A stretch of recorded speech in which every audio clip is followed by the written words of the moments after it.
General William Barr.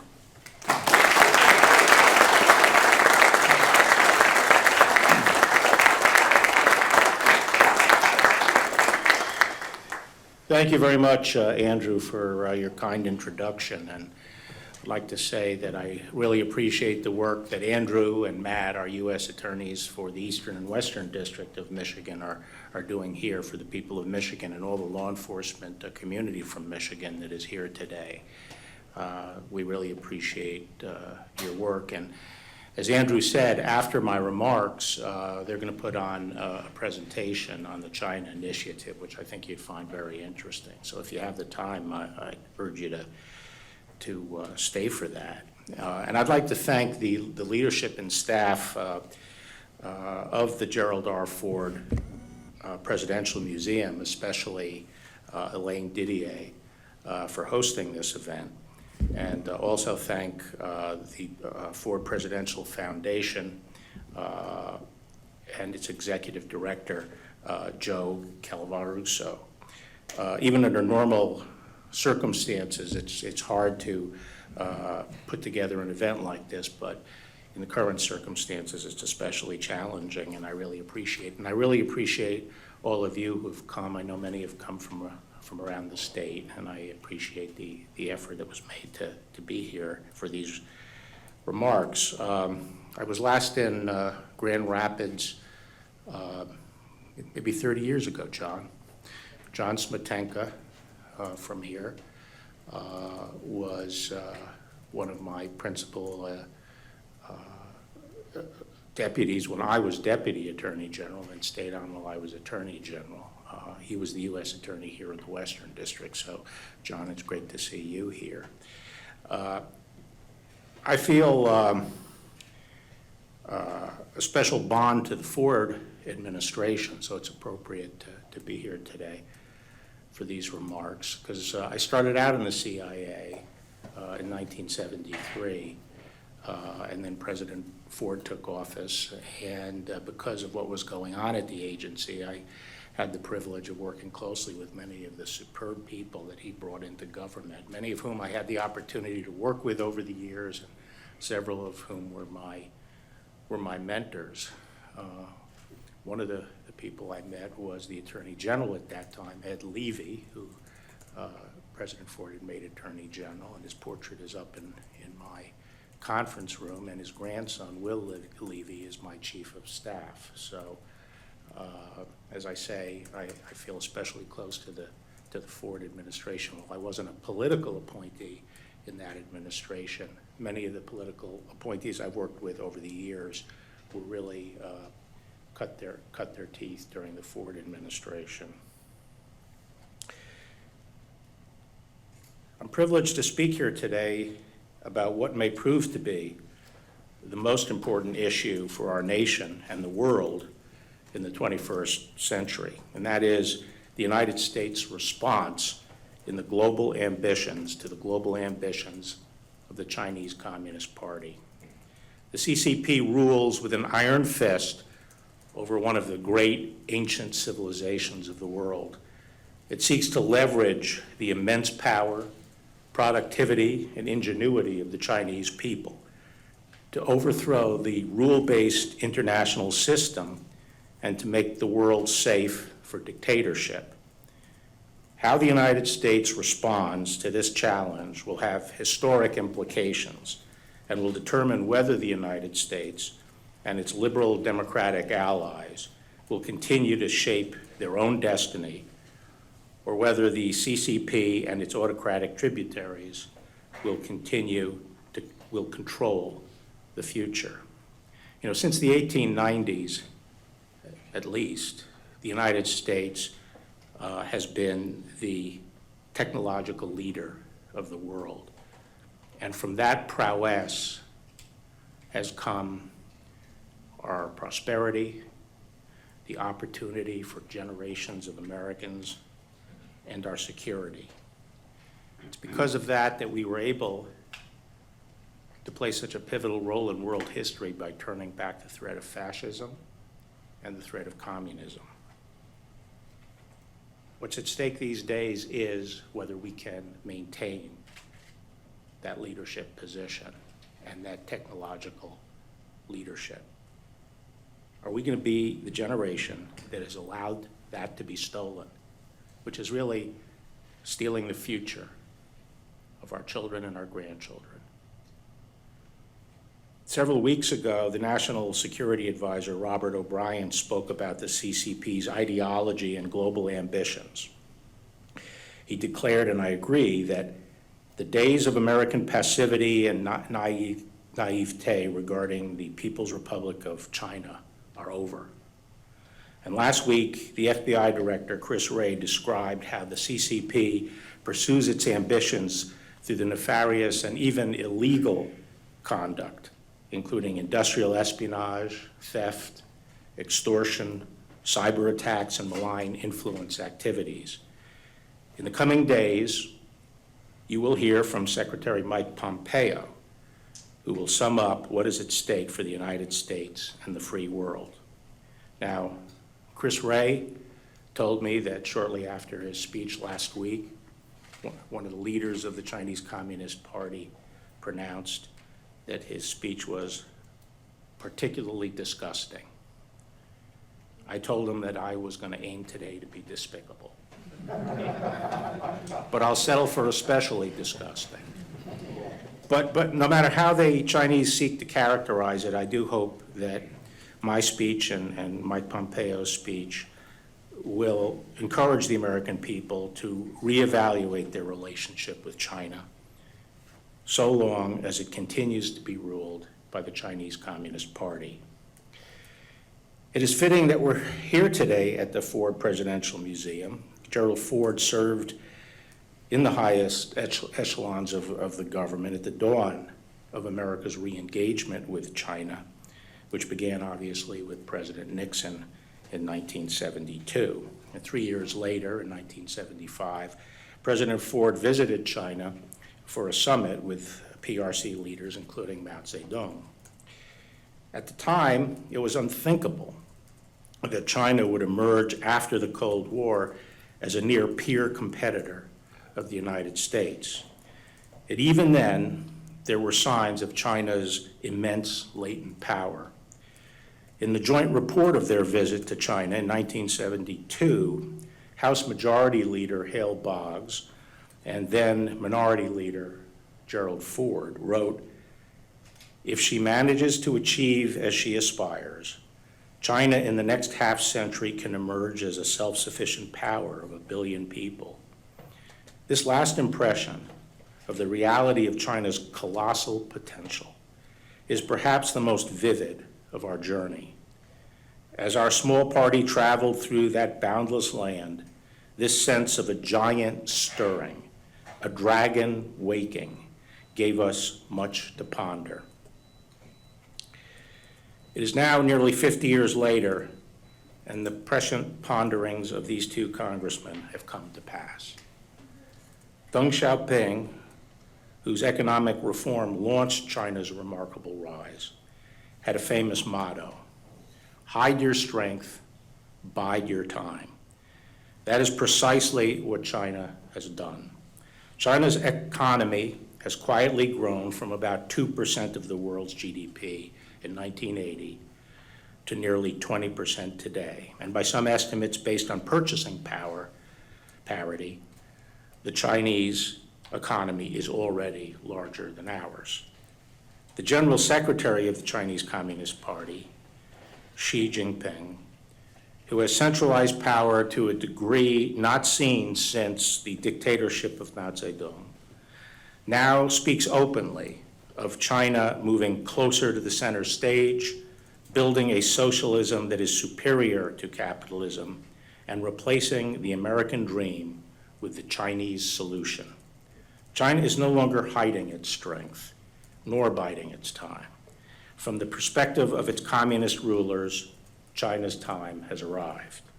The People's Republic of China is now engaged in an economic blitzkrieg, an aggressive, orchestrated, whole of government, indeed whole of society campaign to seize the commanding heights of the global economy and to surpass the United States as the world's preeminent technological superpower. A centerpiece of this effort is the Chinese Communist Party's Made in China 2025 initiative, a plan for PRC domination of high-tech industries like robotics, advanced information technology, aviation, electric vehicles, and many other technologies. Backed by hundreds of billions of dollars in subsidies, this initiative poses a real threat to U.S. technological leadership. Despite World Trade Organization rules prohibiting quotas for domestic output, Made in China 2025 sets targets for domestic market share, sometimes as high as 70%, in core components and basic materials for industries, such as robotics and telecommunications. It is clear that the PRC seeks not merely to join the ranks of other advanced industrial economies, but to replace them altogether. Made in China 2025 is the latest iteration of the PRC's state-led mercantilist economic model. For American companies in the global marketplace, free and fair competition with China has long been a fantasy. To tilt the playing field to its advantage, China's communist government has perfected a wide array of predatory and often unlawful tactics: currency manipulation, tariffs, quotas, state-led strategic investment and acquisition, theft and forced transfer of intellectual property, state subsidies, dumping, cyber attacks, and industrial espionage. About 80% of all federal economic espionage prosecutions allege conduct undertaken for the benefit of the Chinese state. And about 60% of all trade secret theft cases have been connected to China. The PRC also seeks to dominate key trade routes and infrastructure in Eurasia, Africa, and the Pacific. In the South China Sea, for example, through which about 1/3 of the world's maritime trade passes, the PRC has asserted expansive and historically dubious claims to nearly the entire waterway, flouted the rulings of international courts, built artificial islands and placed military outposts on them, and harassed its neighbors' ships and fishing boats.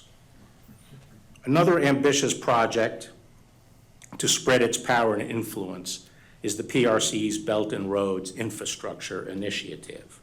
Although billed as foreign aid, in fact, these investments appear designed to serve the PRC's strategic interests and domestic economic needs. For example, the PRC has been criticized for loading poor countries up with debt, refusing to renegotiate terms, and then taking control of the infrastructure itself, as it did with the Sri Lankan port of Hambantota in 2017. This is little more than a form of modern-day colonialism. Just as consequential, however, are the PRC's plans to dominate the world's digital infrastructure through its Digital Silk Road initiative.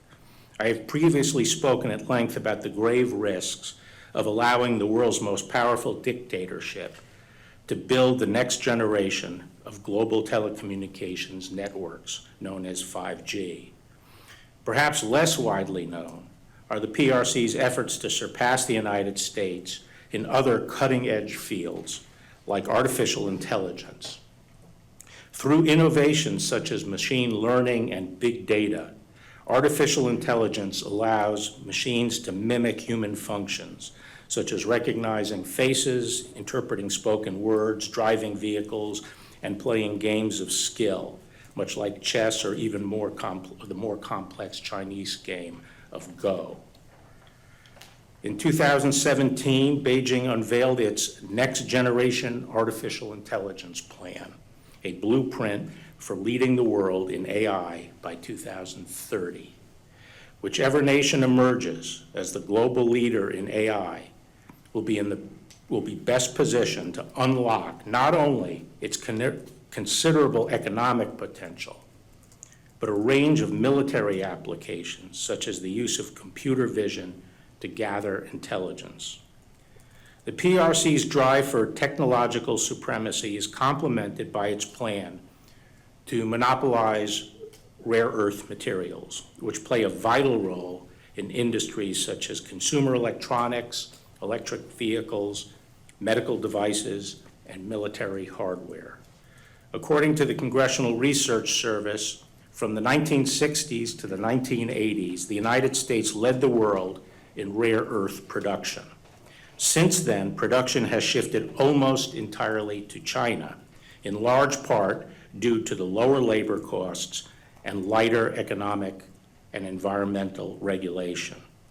The United States is now dangerously dependent on the PRC for these essential materials.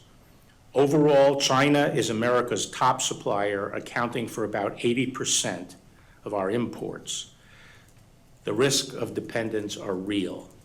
In 2010, for example, Beijing cut exports of rare earth materials to Japan after an incident involving the disputed islands in the East China Sea. The PRC could do the same to us. As China's progress in these critical sectors illustrates, the PRC's predatory economic policies are succeeding. For 100 years, America was the world's largest manufacturer, allowing us to serve as the world's arsenal of democracy. China overtook the United States in manufacturing output in 2010.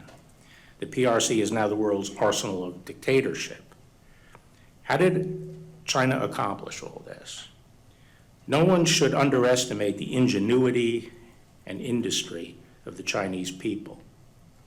At the same time, no one should doubt that America made China's meteoric rise possible. China has reaped enormous benefits from the free flow of American aid and trade. In 1980, Congress granted the PRC Most Favored Nation trading status.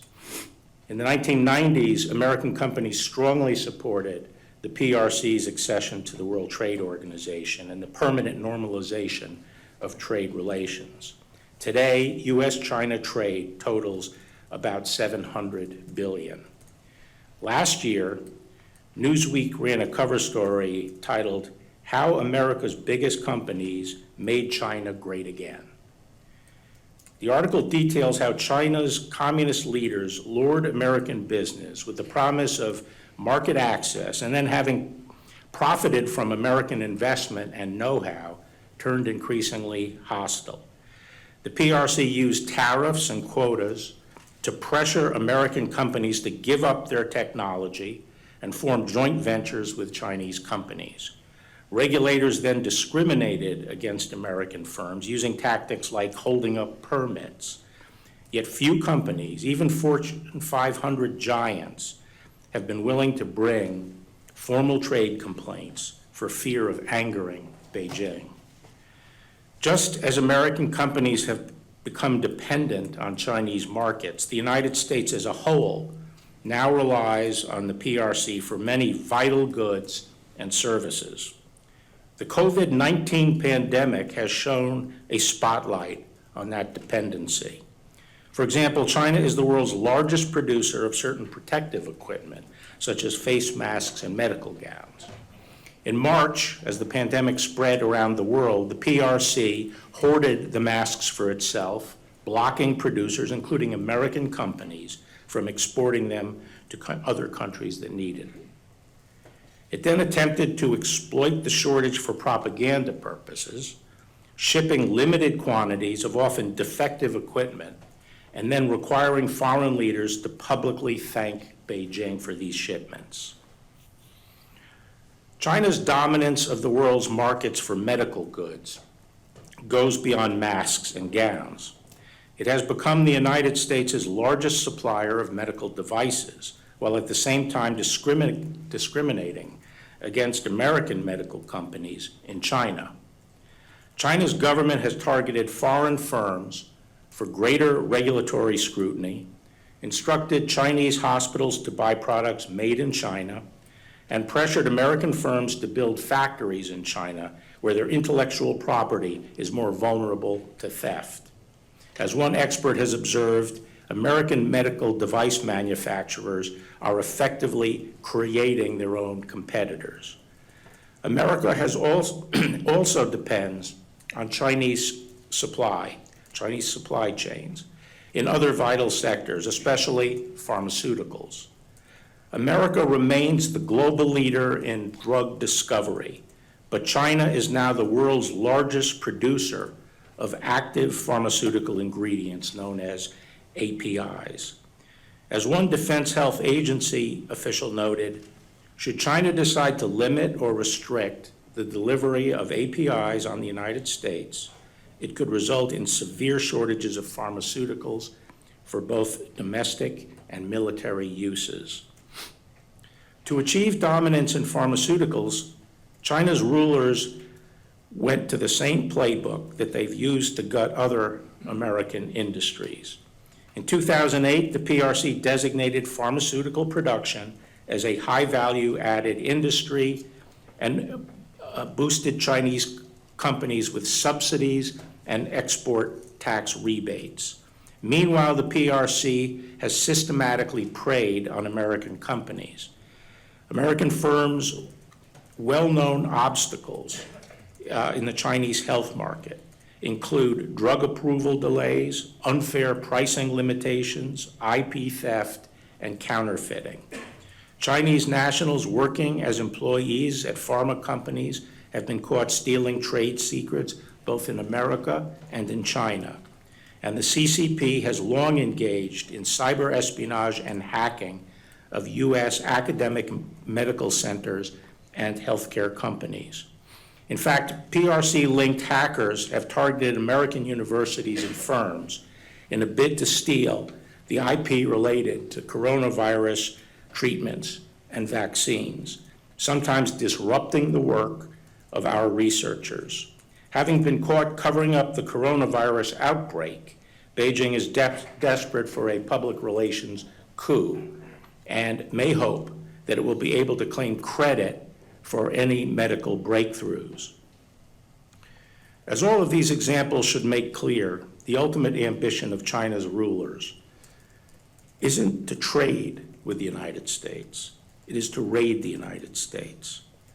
If you are an American business leader, appeasing the PRC may bring short-term rewards, but in the end, the PRC's goal is to replace you.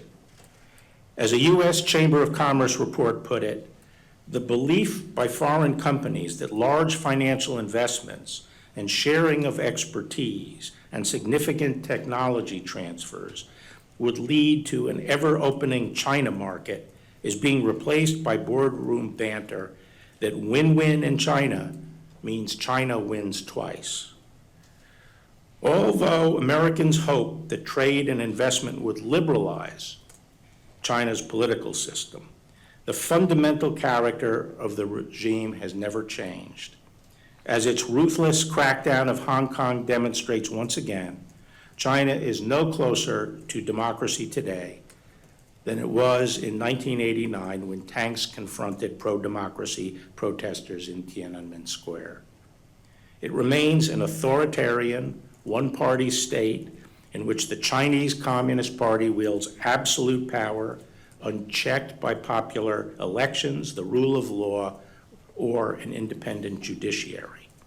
The CCP surveils its own people and assigns them social credit scores, employs an army of government censors, tortures dissidents, and persecutes religious and ethnic minorities, including 1 million Uyghurs detained in indoctrination and labor camps. If what happened in China stayed in China, that would be bad enough. But instead of America's changing China, China is leveraging its economic power to change America.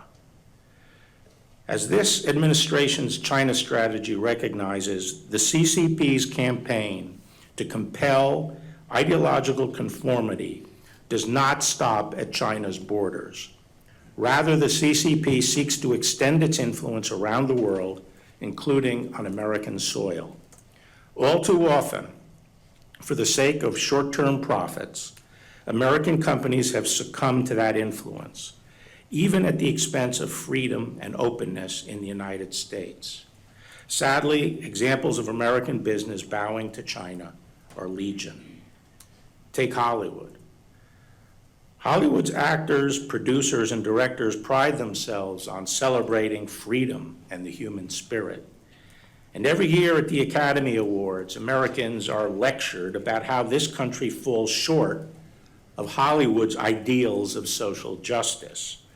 But Hollywood now regularly censors its own movies to appease the Chinese Communist Party, the world's most powerful violator of human rights. This censorship infects not only the versions of movies that are released in China, but also many that are shown in the United States theaters to American audiences. For example, the hit movie World War Z depicts a zombie apocalypse caused by a virus. The original version of the film reportedly contained a scene with characters speculating that the virus may have originated in China. But the studio, Paramount Pictures, reportedly told producers to delete the reference to China in the hope of landing a Chinese distribution deal. The deal never materialized. In the Marvel Studios blockbuster Doctor Strange, filmmakers changed the nationality of the major character known as the Ancient One, a Tibetan monk in the comic book. Changed it from Tibetan to Celtic. When challenged about this, a screenwriter explained that if you acknowledge that Tibet is a place and that he's Tibetan, you risk alienating 1 billion people. Or as the Chinese government might say, we're not going to show your movie because you decided to get political. These are just two examples of the many Hollywood films that have been altered one way or another to please the CCP. National Security Advisor O'Brien offered even more examples in his remarks. But many more scripts never see the light of day because writers and producers know not to test the limits. Chinese government censors don't need to say a word because Hollywood is doing their work for them. This is a massive propaganda coup for the Chinese Communist Party. The story of the film industry's submission to the CCP is a familiar one. In the past 2 decades, China has emerged as the world's largest box office. The CCP has long tightly controlled access to that lucrative market, both through quotas on American films imposed in violation of China's WTO obligations and a strict censorship regime. Increasingly, Hollywood also relies on Chinese money for financing. In 2018, films with Chinese investors accounted for 20% of the US box office ticket sales, compared to only 3% 5 years earlier. But in the long run, as with other Chinese industries, the PRC may be less interested in cooperating with Hollywood than in co-opting Hollywood and eventually replacing it with its own homegrown movie productions. To accomplish this, the CCP has been following its usual modus operandi.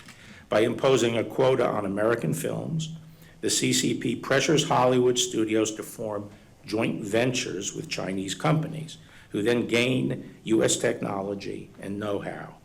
As one Chinese film executive recently put it, everything we learned from Hollywood. Notably, in 2019, 8 of the 10 top grossing films in China were produced in China. Hollywood is far from alone in kowtowing to the PRC. America's big tech companies have also allowed themselves to become pawns of Chinese influence.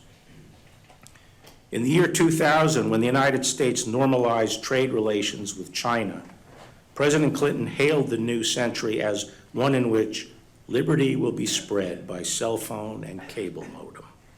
Instead, over the course of the next decade, American companies such as Cisco helped the Chinese communists build the Great Firewall of China.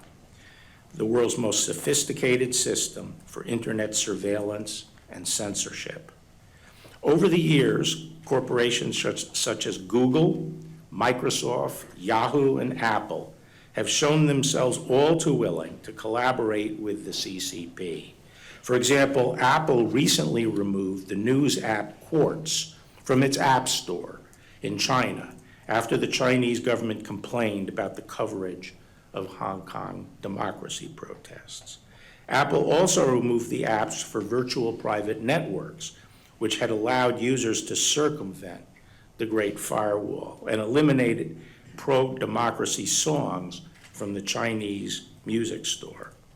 Meanwhile, the company announced that it would be transferring some of its iCloud data to servers in China, despite concerns that the move would give the Communist Party easier access to emails, text messages, and other user information stored in the iCloud. Recently, we were able to get into 2 cell phones used by the Al-Qaeda terrorist who shot 8 Americans at the Pensacola Naval Air Station, and during the gunfight with him, he stopped, disengaged, put his cell phones down, and tried to destroy them, shooting a bullet into one of his 2 cell phones. And we thought that suggested that there might be very important information about terrorist activities in those cell phones. And for 4.5 months, we tried to get in without any help at all from Apple. Apple failed to give us any help getting into those cell phones. We were ultimately able to get in through a fluke that we will not be able to reproduce in the future, where we found communications with Al-Qaeda operatives in the Middle East up to the day before the attack. Do you think when Apple sells phones in China, that Apple phones in China are impervious to penetration by Chinese authorities? They wouldn't be sold if they were impervious to Chinese authorities. And what we've asked for is warrant, when we have a warrant from a court, that we should be able to get into those cell phones. That's the double standard that has been emerging among American tech companies. The CCP has long used public threats of retaliation and barred market access to exert influence. More recently, however, the CCP has also stepped up behind-the-scenes efforts to cultivate and coerce American business executives to further its political objectives, efforts that are all the more pernicious because they are largely hidden from public view. As China's government loses credibility around the world, the Justice Department has seen more and more PRC officials and their proxies reaching out to corporate leaders and inveighing them to favor policies and actions favored by the Chinese Communist Party. Their objective varies, but their pitch is generally the same. The business person has economic interests in China, and there is a suggestion that things will go better or worse for them, depending on their response to PRC's request. Privately pressuring and courting American corporate leaders to promote policies or U.S. politicians presents a significant threat, because hiding behind American voices allows the Chinese government to elevate its influence campaigns and put a friendly face on its pro-regime policies. The legislator or the policymaker who hears from these American businessmen is properly more sympathetic to that constituent than to a foreigner. And by masking its participation in our political process, the PRC avoids accountability for its influence efforts and the public outcry that might result if its lobbying were exposed. America's corporate leaders might not think of themselves as lobbyists. You might think, for example, that cultivating a mutually beneficial relationship is just part of a of Guangxi, the system of influential social networking necessary to do business in the PRC. But you should be alert to how you might be used and how your efforts on behalf of a foreign company or government could implicate the Foreign Agents Registration Act. FARA does not prohibit any speech or conduct, but it does require those who are acting as agents of foreign principals to publicly disclose that relationship and their political or other similar activities by registering with the Justice Department, allowing the audience to take into account the origin of the speech when evaluating credibility. By focusing on American business leaders, I don't mean to suggest that they are the only targets of Chinese influence operations, but they are principal targets today of Chinese influence operations in the United States. The Chinese Communist Party also seeks to infiltrate, censor, or co-opt American academic and research institutions. For example, dozens of American universities host Chinese government-funded Confucian institutes, which have been accused of pressuring host universities to silence discussion or cancel events on topics considered controversial by Beijing.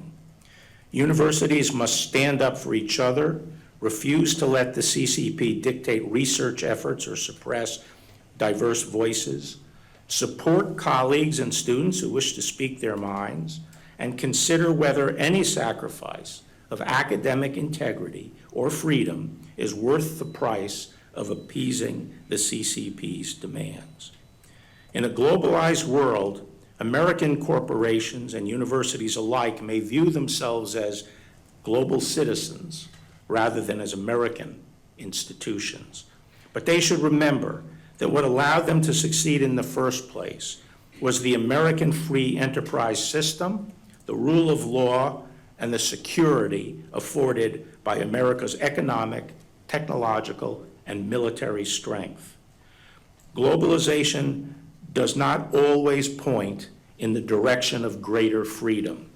A world marching to the beat of the communist Chinese drum will not be a hospitable one for institutions that depend on free markets, free trade, or the free exchange of ideas. There was a time when American companies understood that they saw them and understood this, and they saw themselves as American and proudly defended American values. In World War II, for example, the iconic American company Disney made dozens of public information films for the government, including training videos to educate American sailors on navigation tactics. During the war, over 90% of Disney's employees were devoted to the production of training and public information films. To boost the morale of America's troops, Disney also designed insignia that appeared on planes, trucks, flight jackets, and other military equipment used by American and Allied forces. I suspect Walt Disney would be disheartened to see how the company he founded deals with foreign dictatorships today. When Disney produced Kundun, the 1997 film about the PRC's oppression of the Dalai Lama, the CCP objected to the project and pressured Disney to abandon it. Ultimately, Disney decided that it couldn't let a foreign power dictate whether it would distribute a movie in the United States. But that moment of courage wouldn't last. After the CCP banned all Disney films in China, the company lobbied hard to regain access, and the CEO apologized for Kundun, calling it a stupid mistake. Disney then began courting the PRC to open a $5.5 billion theme park in Shanghai. As part of that deal, Disney agreed to give the Chinese government officials role in its management. Of the park's full-time employees, 300 are active members of the Communist Party, and they reportedly display hammer and sickle insignia on their desks and attend party lectures at the facility during business hours. Like other American companies, Disney may eventually learn the hard way the cost of compromising its principles. Soon after Disney opened its park in Shanghai, a Chinese-owned theme park popped up a couple of hundred miles away, featuring characters that, according to news reports, looked suspiciously like Snow White and other Disney trademarks. American companies must understand the stakes. The Chinese Communist Party thinks in terms of decades and centuries, while we tend to focus on the next quarter's earning report. But if Disney and other American corporations continue to bow to Beijing, they risk undermining both their own future, competitiveness, and prosperity, as well as the classical liberal order that has allowed them to thrive. During the Cold War, Lewis Powell, later Justice Powell, sent an important memorandum to the U.S. Chamber of Commerce. He noted that the free enterprise system was under unprecedented attack and urged American companies to do more to preserve it. The time has come, he said. Indeed, it is long overdue for the wisdom, ingenuity, and resources of American business to be marshaled against those who would destroy it. So too today. The American people are more attuned than ever to the threat that the Chinese Communist Party poses not only to our way of life, but to our very lives and livelihoods. And they will increasingly call out corporate appeasement. If individual companies are afraid to take a stand, there is strength in numbers. As Justice Powell wrote, strength lies in organization, in careful long-range planning and implementation, in consistency of action over an indefinite period of years, in the scale of financing available only through joint efforts, and in the political power available only through united action and national organization. Despite years of acquiescence in communist authorities in China, America's tech companies may finally be finding their courage through collective action. Following the recent imposition of the PRC's draconian national security law in Hong Kong, many big tech companies, including Facebook, Google, Twitter, Zoom, and LinkedIn, reportedly announced that they would temporarily suspend compliance with government requests for user data. True to form, communist officials have threatened imprisonment for non-compliant company employees. We will see if these companies hold firm and how long they hold firm. We hope they do. If they stand together, they will provide a worthy example for other American companies in resisting the Chinese Communist Party's corrupt and dictatorial rule. The CCP has launched an orchestrated campaign across all of its many tentacles in Chinese government and society to exploit the openness of our institutions in order to destroy them. To secure a world of freedom and prosperity for our children and our grandchildren, the free world will need its own version of a whole-of-society approach in which the public and private sectors maintain their separation but work together collaboratively to resist domination and to win the contest for the commanding heights of the global economy. America has done that before, and if we rekindle our love and devotion of our country and each other, I am confident that we, the American people, the American government, and American business together can do it again. Our freedom depends on it. Thank you very much.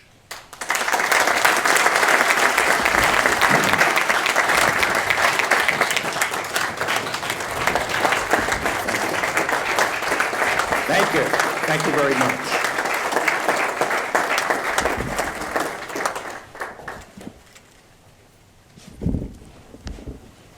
Thank you, Attorney General Barr. And we're just going to take a few minutes now to reset the stage for our next presentation.